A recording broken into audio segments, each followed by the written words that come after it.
بسم اللہ الرحمن الرحیم۔ السلام علیکم۔ کسی خیال کو کسی خاص وزن یا بحر میں پیش کیا جائے تو اسے شعر کہتے ہیں، لیکن یہ شعر کی بنیادی شرط ہے۔ ایک شعر کو اچھا شعر بنانے کے لیے اس پر خاصی محنت کی ضرورت ہوتی ہے، اس کی خاصی نوک پلک سنواری جاتی ہے تو وہ ایک اچھا شعر بنتا ہے۔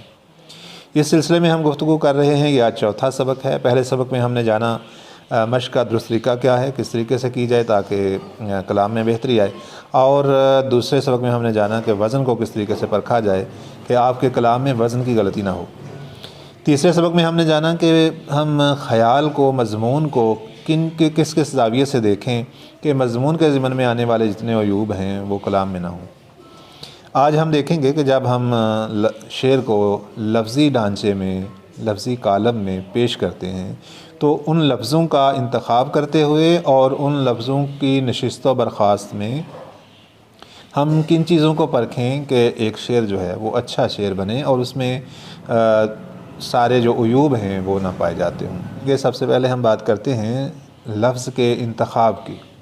جب آپ لکھ چکے، آپ نے دیکھنا ہے کہ آپ کے منتخب لفظوں میں کوئی لفظ جو ہے وہ ایسا تو نہیں ہے جو شعر کے مضمون پر بھاری ہے یا شعر کے مفہوم کے موافق نہیں ہے، ٹھیک ہے۔ ایسے الفاظ جو شعر کے مفہوم کو ادا کرنے میں مدد دے رہے ہوں وہ شعر کے لیے ضروری ہوتے ہیں، جو شعر کے مفہوم کو واضح کرنے میں یا شعر کے مفہوم کو بہتر کرنے میں مددگار نہ ہوں وہ زوائد کہلاتے ہیں۔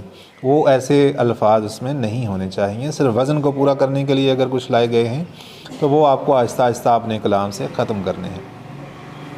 دوسرے نمبر پہ آپ کو یہ دیکھنا ہے کہ جو الفاظ آپ نے چنے ہیں وہ آپ کے شعر کے مفہوم کو واضح کرنے کے لیے کافی ہیں اور مناسب ہیں۔ اگر وہ مناسب نہیں ہیں یا ان میں سے کوئی لفظ جو ہے وہ اس مفہوم کے موافق نہیں ہے، اس سے بہتر یا اس سے کم درجے کا لفظ مطلوب تھا تو ہمیں اس لفظ کو بدلنا پڑے گا۔ ایسی صورتحال کو، اس عیب کو ہم تاکید معنوی کہتے ہیں کہ شعر پیش کیا جائے لیکن لفظوں کے انتخاب میں کوئی ایسی غلطی کر لی جائے کہ کوئی ایسا لفظ اس میں شامل کر دیا جائے جس سے بہتر لفظ کی تلاش ممکن تھی یا جس سے کمتر لفظ کی تلاش کی ضرورت تھی۔ بعض اوقات کمتر کی بھی ضرورت پڑتی ہے، اس کی بھی میں مثال عرض کرتا ہوں۔ تہذیب حافی نے کہا ہے کہ لڑکیاں عشق میں کتنی پاگل ہوتی ہیں، فون بجا اور چولہا جلتا چھوڑ دیا۔ تو یہاں پہ میں یہ عرض کروں گا کہ عشق کا لفظ جو ہے وہ زیادہ بھاری ہے اس مفہوم کو بیان کرنے کے لیے۔ ہم کہتے ہیں فلاں مجھے پسند ہے، اس کا اور مفہوم ہے، اس کا اور مطلب ہے۔ فلاں سے مجھے محبت ہے یا پیار ہے، اس کا اور مفہوم ہے۔ اور فلاں سے میں عشق کرتا ہوں، اس میں جذبے کی شدت جو ہے وہ سب سے زیادہ ہے۔ آپ اس کا مرکزی بیان جو ہے وہ ایک سمجھ سکتے ہیں، پسند کرنا، پیار کرنا، عشق کرنا، لیکن ان میں جذبے کی شدت کی کمی اور زیادتی کی وجہ سے ان سب کا مفہوم مختلف ہے، ٹھیک ہے۔ اگرچہ یہ خود متبادل بھی ہیں ایک دوسرے کا، انہیں مترادف بھی کہا جاتا ہے، لیکن حقیقت میں کوئی لفظ کسی دوسرے لفظ کا مترادف نہیں ہوتا۔ ہر لفظ کا اپنا بیان ہوتا ہے، اپنا اس کے مطالبے ہوتے ہیں اور اس میں ایک اپنی شدت ہوتی ہے کسی بھی جذبے کو، کسی بھی احساس کو ظاہر کرنے کی۔ تو اس لیے یہاں پہ جو قربانی پیش کی گئی ہے، چولہے کو جلتا چھوڑ دینا فون بجنے کی وجہ سے، میری رائے میں یہاں پہ پیار کا لفظ کافی تھا۔ لڑکیاں پیار میں کتنی پاگل ہوتی ہیں، فون بجا اور چولہا جلتا چھوڑ دیا، کیونکہ عشق میں جو شدت ہے، عشق جس قربانی کا نام ہے اور جس بڑی شدت کے بعد جس بڑی قربانی کے بعد آپ کسی کے لیے عشق کا لفظ استعمال کر سکتے ہیں وہ یہاں پہ نہیں ہے، ٹھیک ہے۔ تو جیسے کسی نے کہا ہے کہ جگر کا شعر ہے، یہ عشق نہیں آساں، بس اتنا سمجھ لیجئے، ایک آگ کا دریا ہے اور ڈوب کے جانا ہے۔ تو عشق جو ہے اس کا یہ مقام نہیں تھا، ٹھیک ہے۔ اور ایک اور بھی اس میں وجہ کہی جا سکتی ہے کہ عشق کی نسبت عام طور پہ مرد کی طرف ہوتی ہے، صنف نازک کی طرف محبت یا پیار کی نسبت ہوتی ہے۔ اگر عشق کی نسبت کسی عورت کی طرف کی جا سکتی ہے تو میری رائے میں زلیخا کی طرف کی جا سکتی ہے، ورنہ عام طور پر جو عشاق کا تذکرہ آتا ہے، جو عاشق گزرے ہیں وہ مرد ہیں، عورت جو ہے وہ پیار کرتی ہے یا محبت کرتی ہے۔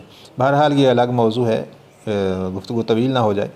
تو یہاں پہ یہ بات سمجھانا مقصود ہے کہ لفظ کا درست چناؤ جو ہے وہ شعر کو بہتر کر سکتا ہے۔ یہ شعر تہذیب حافی کا بہت مشہور ہے اور یہ پورا کلام اچھا ہے، اس میں سب اشعار عمدہ ہیں، اچھے ہیں، لیکن ایک مثال کے طور پہ میں نے پیش کیا۔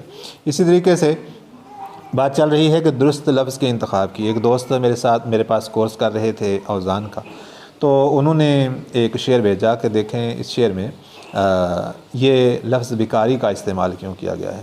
وہ علی زریون بھائی کا شعر تھا۔ انہوں نے کہا کہ یہ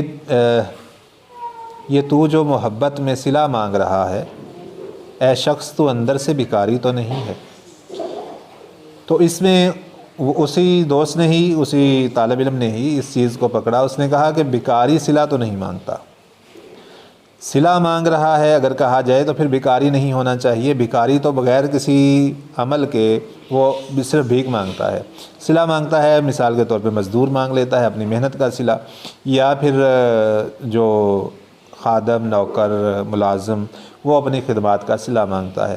بیکاری کسی چیز کا صلہ نہیں مانگتا، وہ بھیک مانگتا ہے۔ تو یہاں پہ بیکاری نہیں ہونا چاہیے تھا، یا پھر پہلے مصرعے میں صلہ کا لفظ نہیں ہونا چاہیے تھا کہ تو محبت کا صلہ مانگ رہا ہے۔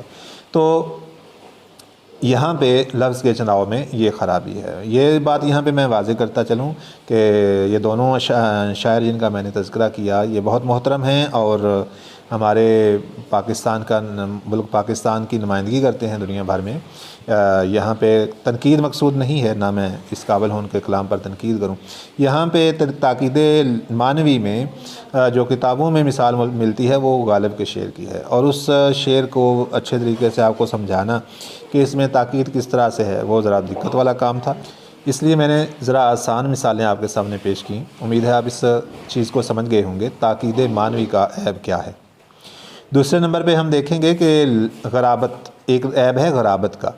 وہ اس طریقے سے آتا ہے کہ آپ کلام کے اندر، شعر کے اندر ایسے لفظوں کا استعمال کریں جو عام طور پر بول چال میں استعمال نہیں ہوتے، ایسے بھاری بھرکم الفاظ جو لغت دیکھے بغیر سمجھ میں نہ آتے ہیں۔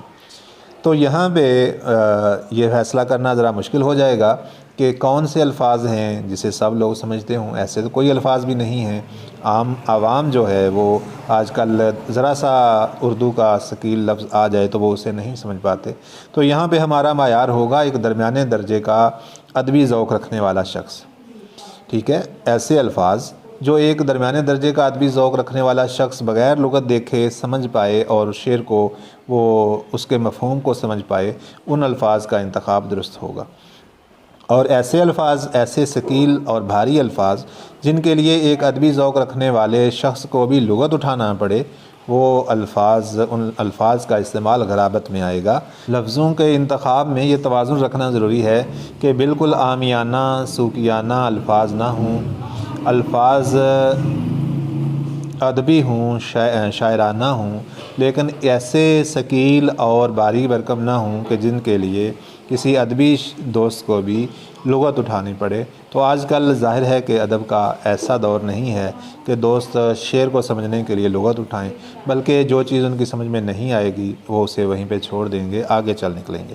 تو اس لیے آپ لفظوں کا انتخاب کرتے ہوئے بہتر الفاظ کا چناؤ کریں گے۔ ہمیں بڑے شعراء کے کلام میں بہت بھاری بھرکم الفاظ ملتے ہیں اور عربی اور فارسی کی ترقی ملتی ہیں، لیکن وہ اس دور کی برتی ہوئی ہیں جس دور میں فارسی اور عربی کا چلن ہندوستان میں عام تھا، اور ایک اچھا ذوق رکھنے والا شخص ان اشعار کو سمجھ پاتا تھا۔ لیکن ہم نے اپنے دور کے مطابق دیکھنا ہے کہ ہمیں کیسے الفاظ برتنے چاہیے جو ہمارے عوام نہ صحیح لیکن ادبی ذوق رکھنے والے دوست جو ہیں وہ بڑی آسانی سے انہیں سمجھ سکیں۔ تو ایسے اشعار کا انتخاب کریں۔ ابھی ویڈیو زیادہ طویل نہ ہو جائے، میں مزید 2 چیزیں جو الفاظ کا چناؤ کرتے ہوئے، انتخاب کرتے ہوئے آپ جن کا خیال رکھیں گے وہ اگلی ویڈیو میں انشاءاللہ عرض کروں گا۔ آپ اس سلسلے کو مکمل دیکھیے گا، ویڈیو کو لائک اور شیئر کیجیے گا، چینل کو سبسکرائب کیجیے گا۔ السلام علیکم۔